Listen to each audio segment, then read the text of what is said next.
Hey everybody, welcome back to Lumber Capital Log Yard. Today we are going to be talking about charcoal, chunk wood, and the Eastonmade splitter.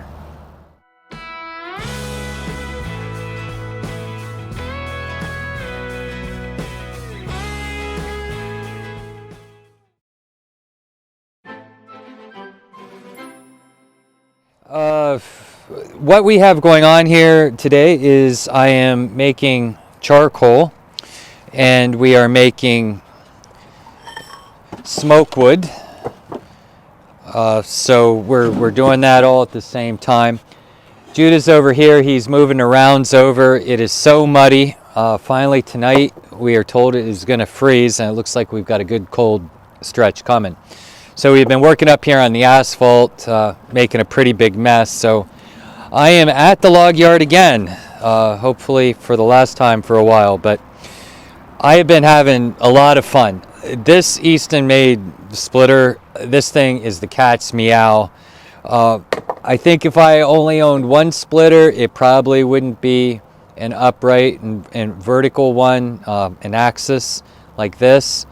But for what we do with the slab wood, which you've seen the girls doing, we can center right up on that slab, split it in half instead of splintering it through the bigger splitters. And we can do chunk wood with it, which is something I've always wanted to do. I've always wanted to spend a little more time making charcoal, but doing it on a traditional splitter with sizes like this, it takes forever. It's more than a hobby, it's more a chore. So I sort of look at this as a hobby, and I just sort of really enjoy doing it. What we have here is all hickory. So what got cut into approximately 4-inch rounds is all hickory. Hickory makes great smoke wood. It's used across America. I think the number one smoke woods are hickory, pecan, certainly mesquite. Cherry is very popular in this area. Some of the Texans that are here because of the gas industry, they like oak. And we also highly recommend sugar maple because it's sweet. And I'll do a video coming up where I talk about the different meats and what I recommend for, you know, the smoke going on the meats. But anyhow, sticking with the log yard stuff, we are able to, you know, really manipulate the products. I mean, there's just no splitter in the world aside from a setup like this that can make pieces like that. That's just absolutely beautiful. It's simple, it's fast. I can't tell you how many of these boxes I've filled in the last hour, probably 6 or 7 of them. And I think Em caught the video, or caught it on the video. I'm going through, I'm picking out the nicest stuff, putting it in for our smoke wood. I'm trying to find the stuff that's fairly concentric and without knots. And then I'm throwing the crappier stuff in for the charcoal. And again, if you are going to make homemade charcoal, if you get it down into sizes like this, you have a lot more surface area than putting in a big piece, and it will char a lot faster. So Terry's off to get me more drums because we have this big pile of hickory. Again, most of this hickory was top wood, it was waste wood, and or it was crooked.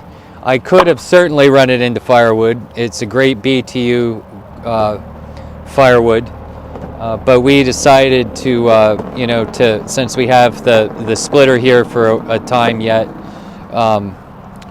we decided to do some chunk wood and charcoal and to just like knock out several barrels of it so we can keep going through the process. I'm going to show you this cool thing I found. I don't actually know where I got it, but we have had a lot of trouble handling the barrels because there's just no simple way. And these crazy hooks, they're barrel hooks specifically made for it. They hook on to the barrel, one on each side, and you can go end to end as well. And we just go over with the tractor, then we don't even have to take the bucket off. We can pick up the barrels and place them over our burn area. We can also bring bring the barrels back off the burn area. I took 2 barrels over to our potting soil area. I emptied them there because the broken stuff, the stuff that isn't really charcoal because it's too small, we crush down into powder and then as biochar. And it is absolutely a fantastic soil amendment. As a matter of fact, I don't know that you could really get a better natural soil amendment than biochar. If you can find it, you can filter your water with it. If you have dirty water, you can make a filter and run the water through the charcoal. Clean your water at the other end. It is the most porous substance or multi-sided substance in nature, from what I'm told. So anyhow, you can see that we've Andrew Easton has sent the splitter down to us to try and to review on the channel. I think it's an absolutely incredibly well built, well thought through machine.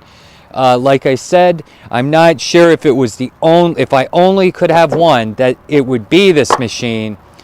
But I think if we are going to continue to do charcoal and smoking chunks and cookwood pieces where we have to get very specific on our size, this is the right machine to have.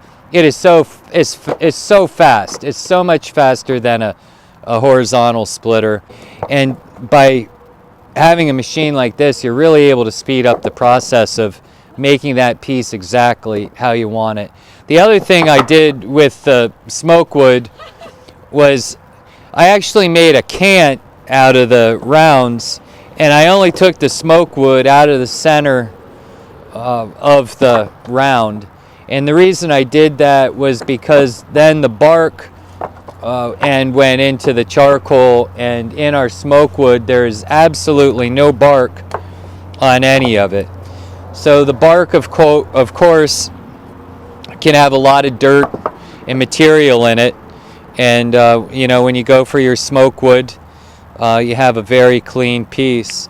So anyhow, thank you for watching, and Andrew, thank you for letting us participate in reviewing your machine. We think it's the cat's meow. I love it personally. So thank you, and I think you're going to see more of the smoke wood and charcoal in the future here, and we're very, very excited to be doing that because it's a passion and a hobby of mine, and I just love not wasting anything and taking in hickory tops that were going to be left in the woods and turning it into chunk wood, charcoal, and cook wood is just a lot of fun for me. So have a good evening. Bye-bye.